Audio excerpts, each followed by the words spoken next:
Welcome, pre-calculites, and we're heading into section 2.4. You might be asking yourself, is Miss Cowan actually wearing pants? I assure you, I am wearing pants. Even though you can't tell, I do have my pants on. So let's talk about what this section is about. It's about division of polynomials. You remember way back when you're in the third grade and you hit long division and you started crying and then you decided you hated math? Well, now it's back, and you get to do it with polynomials. So we're going to be talking about dividing polynomials, but we're going to give you a shortcut that most people really like, and talk about the remainder and factor theorems. Basically, those are shortcuts too, so it's a pretty fun lesson. Let's get into the first one, remainder theorem. It says if you've got a remainder of a division of a polynomial by x minus k, notice it's x to the first power. There's no coefficient of the x, it's x minus some number. It's the same as the polynomial evaluated at k. So if you just put that number into your function, it'll pop out what that remainder would be. The factor theorem says if something is a factor, there will be no remainder. Duh, so you should know that already. If you divide like 12 by 3, goes in there evenly, there's no remainder. X minus k is a factor if and only if when you evaluate that function at k, you get 0. So that's a shortcut to tell if something goes into, so to tell if x minus that number will go into your function. Lastly, synthetic division. Yay! It's a shortcut to dividing polynomials by a factor of x minus c, where c is a constant. One thing that they don't put in this book, but in other books, synthetic division is also known as Horner's algorithm. So we're going to get Horner today. All right, so equivalent statements about roots and zeros. For a polynomial f of x and constant c, if one of these is true, they all are. C is a solution to f of x equals 0. C is a 0. C is a root. X minus c is a factor. When f of x is divided by x minus c, the remainder is 0. And c is an x-intercept of the graph, y equal f of x. All those statements are true. If one is true, all of them are true. So you know the graph crosses the x-axis there, and so on. Long division. Let's hit it. So is 23 a factor of 6412, 6,412? How do you tell that? You want to know if it goes in there evenly. So you start a long division problem, and please bear with me. I am reviewing long division because you have to follow the same steps with polynomials. So I want to make sure you remember the steps. I know you haven't done it a long time because we've got a calculator connected to our hips and we don't do this very often. So to answer this, we have to divide 6,412 by 23. If it's a factor, remember the remainder will be 0. It'll go in there evenly. So how do you represent 6,412 divided by 23 with long division? Which one goes inside, which one goes outside? Well, the denominator will go to the outside, and what they call the dividend goes on the inside. So the divisor is 23, dividend is 6,412. So then you ask yourself, how many times does 23 go into 64? So we say, okay, well, it goes twice. 2 times 23 is going to be 46. Oh, I'm sorry, we got to take this slow. So our next step when we're doing long division is we multiply the 2 times 23 and write it under the 43. So we get 46. Next step is to subtract. So when we subtract 46 from 64, we end up with 18. Next step is to bring down the next term. So we bring that 1 straight down, and then we start the process over again. We say, just how many times does 23 go into 181? It's going to go 7 times. So we'll take 7 times 23 and get 161. Subtract, and we'll get 20. Bring down the 2, and then that's going to be 23 into 12. 23 into 202 is 8. 8 times 23. It's going to give us a grand total of 184. When we subtract that, I believe we get 18. And the divisor is now bigger than what we're trying to divide into. So it's a remainder. 18 is smaller than our divisor. So professional mathletes put it on the end as a fraction, 18 over 23. If you can follow those steps with long division, you will be able to do the division with polynomials. So, since there is a remainder in this case, 23 is not a factor of 6,412. It works the same way with polynomials, except if you have a missing term, you have to put in a spacer. You know, kind of like braces where they had to put a spacer in your teeth and all that to bring them together. Oh, so painful. But at any rate, this is a different kind of spacer. You have to put a 0 if you're missing terms. And by missing terms, I mean your powers have to descend in order. So you'll have like x to the 5th, x to the 4th, x to the 3rd, x to the 2nd, x to the 1st, and then no x. If one of those numbers is missing, you put in a 0 in its place. So here we go. Is x plus 3 a factor of x cubed plus 6x squared plus 11x plus 6? Now some of you might say, hey, we've got the factor theorem, we got the remainder theorem, we don't need to do long division. But we're going to do long division because you have to do it, you have to know how to do it. So we're going to divide x plus 3, it goes on the outside, and on the inside you're going to have x cubed plus 6x squared plus 11x plus 6. So you start the same way. You say, how many times does x go into x cubed? Well, x times x squared is x cubed. So you're going to put an x squared up on top of the bar, up on top of your division bar. Then, just like before, you multiply x squared times x plus 3. You have to multiply x squared times the quantity. So you're going to take x squared times x and x squared times the 3. So when you take that product, you'll get x cubed plus 3x squared right below there. Just like with numbers, you now subtract. So you're going to subtract off the x cubed plus 3x because you want those x cubes to cancel out.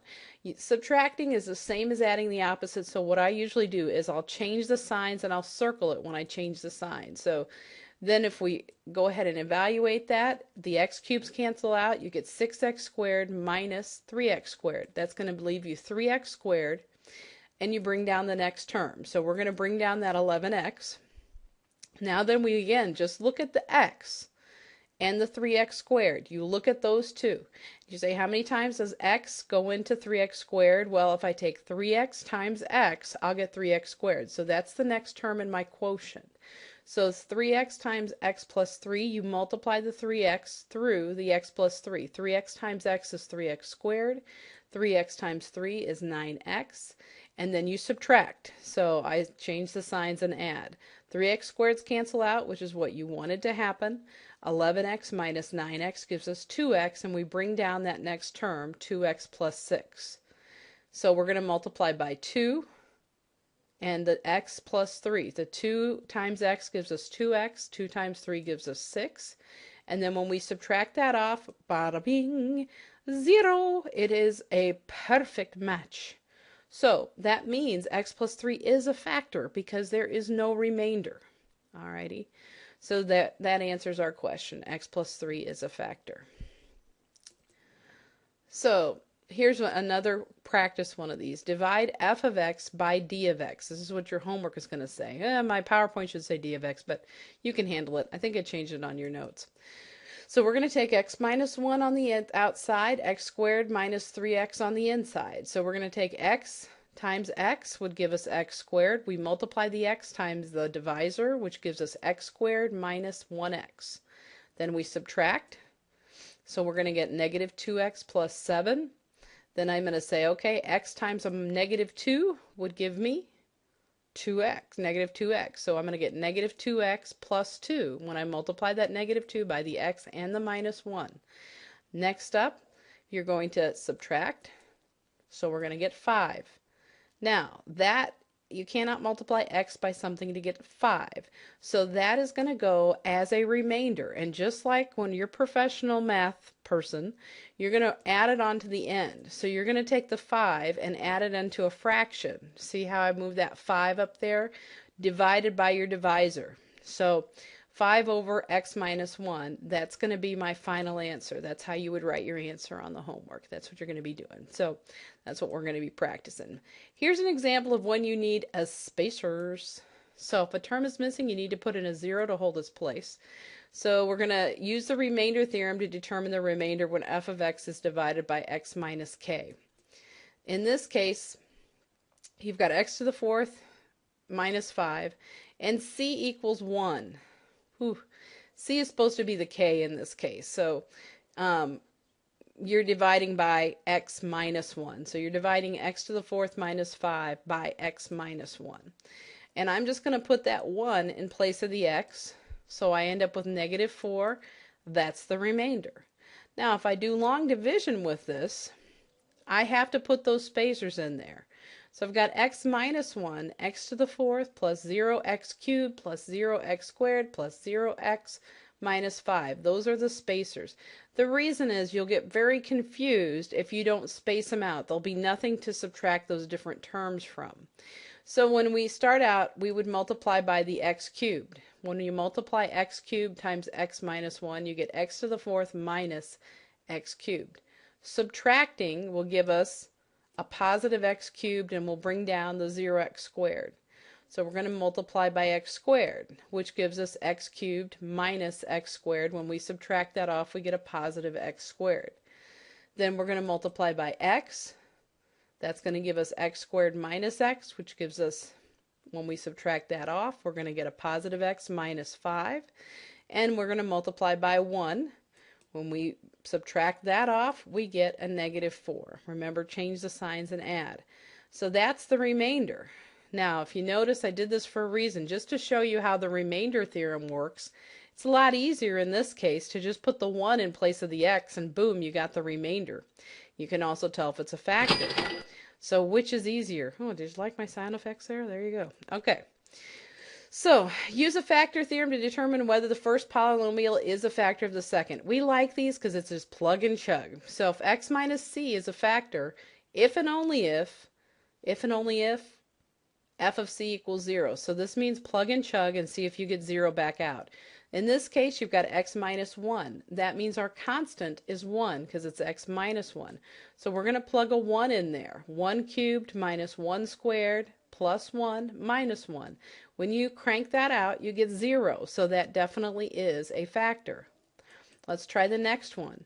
In this case, you've got x plus 1. Remember that the theorem says x minus a number, so we're going to have to put a negative 1 in for our x everywhere.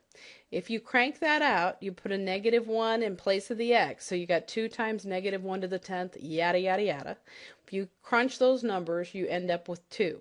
So this one is not a factor because you got a remainder of 2. Synthetic division, Horner's algorithm. I told you we'd get to Horner today. So, use this method to divide the polynomial by a factor of x minus c, where c is a constant. I'm hoping you might have had this with your Algebra 2 classes, but if not, I'm going to show you how to do it, and most people catch on to it very quickly. They like it, in fact. Ooh, sorry about that. I hit the microphone. I'm an amateur, you know. In case you didn't know, I'm an amateur videographer. Okay, so here's how you start out. You just care about the numbers in front. So we're going to write a sub n. There's all our coefficients of our polynomial. Then we're going to take c and put in a little box to the outside. You bring down the first term, and note, yes, you have to put zeros in for missing terms if you skip in powers. So you bring down the first coefficient, and that's how it all starts off. Then what you're going to do is you're going to take c times that number and put the product up under the next coefficient. So that gets, you take c times that a sub n, and it gets written under there. Then you add, and then you keep going until you get to the end. The last number is your remainder. So you just repeat that pattern. It's called synthetic because instead of, you know, dividing and subtracting, you're multiplying and adding, and it actually, you can get very fast at this. So the remainder is that last number, and let's tell you what synthetic division is used for, because I know you want to know. You can use synthetic division to determine whether x minus c is a factor of the polynomial, and thus c is a 0 of the polynomial, or root. 0 or root of the polynomial. You can also use it to evaluate the polynomial at a given point, as it will be the remainder. I know. If you want to pause the video and do a dance of joy, go ahead and do that. Okay. So let's do an example of some synthetic divisions. So here's x cubed minus 3x squared plus x plus 6. Notice our powers descend, 3, 2, 1, none, and we have x minus 3. So to start out, That 3 goes in a little box. We change it from from a minus 3 to a plus 3. And then we just write the coefficients. 1, -3, 1, 6. Those are our coefficients. Next, notice I brought the 1 straight down. Now it's just multiply and add. That's some of my favorite things. So 3 times 1 is 3. I'm going to write that up under, oops, there's the coefficient of the polynomial. That's a little late, don't you think? 3 times 1 goes up under the -3. Then you add them together to get 0. 3 times 0 is 0. That's going to go under the 1. You add 1 plus 0, you get 1. 3 times 1 is 3. You write that up under the 6. You add them together, and you get 9. So the remainder is 9. Now, when you start to write the quotient, what you have to do is you have to remember you're dividing. And you started with an x cubed. You're dividing by an x minus 3. So you're always going to go down 1 power. So that 1 that starts out is like 1x squared plus a 0x plus 1. You see how the powers descend? 2, 1, none. Remainder is 9. So when we go to write this, we'll have x squared plus 1, because 0x is just 0, and we don't have to write it, plus 9 over x minus 3, because we're dividing by x minus 3. So that is your final answer, x squared plus 1 plus 9 over x minus 3. You might want to pause to try the next one, but I'm going to go on from here. So if you want to pause, pause it now. Now, pause now. Now pause. Now. Just kidding. Okay, divide the first polynomial by the second using Horner's algorithm. I just like using Horner's name, you know. It's his algorithm after all. So we're dividing by x plus 2. What you're going to do is instead of having a positive 2 in the box, you should have had -2. The coefficients go 3, 8, 15, 12, and -12. That's where these all came from. Then you leave a line, a space, and I do a horizontal line across. I take this 3, I'm going to bring him straight down. Then I multiply the -2 times the 3. That product is going to go up under the 8. I'm going to add the -8 and the -6, that's -14. I then multiply -2 times -14, that product goes up under the next coefficient, and I add -15 and 28. That gives me 13. -2 times 13 is 26, goes up under the 12. We add those together, you get -14. -2 times -14 is 28. Add those together, we end up with a positive 16. That's our remainder, positive 16. So when we go to write this, notice I started with the power of 4 here. I go down 1 power, so it'll be 3x cubed minus 14x squared plus 13x minus 14, and then we have to add on the remainder. Remainder was 16, so we're going to add it on as 16 over our divisor, which is x plus 2, and that's our final answer. Okay, this one was just a fun one. I like to kind of relate how the zeros, remainder theorem, all that stuff ties together. It says use this graph to find linear factors, and hey, sorry about that. Use this graph to find linear factors, then completely factor 5x cubed minus 12x squared minus 23x plus 42. So when I look at this graph, which will give you a picture of the graph in your book, the zeros are at -2 and positive 3. You can see it crosses at -2. It also crosses at 3. Those are the zeros. Hopefully you have the connection that possible linear factors are x plus 2, x minus 3. But in order to factor this, we're going to use synthetic division so that when I divide it out, I'll get a quadratic that's easier to factor. So I'm going to use the 3. And I write those coefficients. So I've got 5, -12, -23, and positive 42. Those come from our polynomials. Bring the 5 straight down. 3 times 5 is going to be 15. Add the -12 and the 15, you get 3. 3 times 3 is 9. Write it up under the next one. Add those together, you get -14. 3 times -14 is -42. Add those together, you've got 0. So of course, that came out of 0. That's fabulous. This helps us factor this guy because we now know that I could factor this as x minus 3 times this is my divisor, x minus 3. 5x squared plus 3x minus 14. Now that's a quadratic, and you all love factoring quadratics. Also, if you remember that graph, it said -2 was a 0. So when I go to fill these shells in, it's actually pretty easy because I know one of them has to be x plus 2. And the only way to get 5x squared is to do x times 5x. And if this is a 2, the other one's got to be a 7. So then you're done with the factoring of that polynomial, which is kind of cool, I think.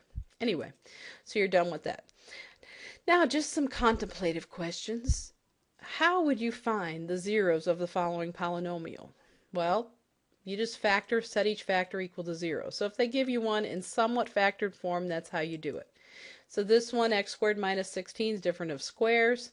So x plus 4, x minus 4 is how that guy factors, times the x minus 7. Then we would set each factor equal to 0 and solve those mini equations. So you end up with -4, +4, and +7.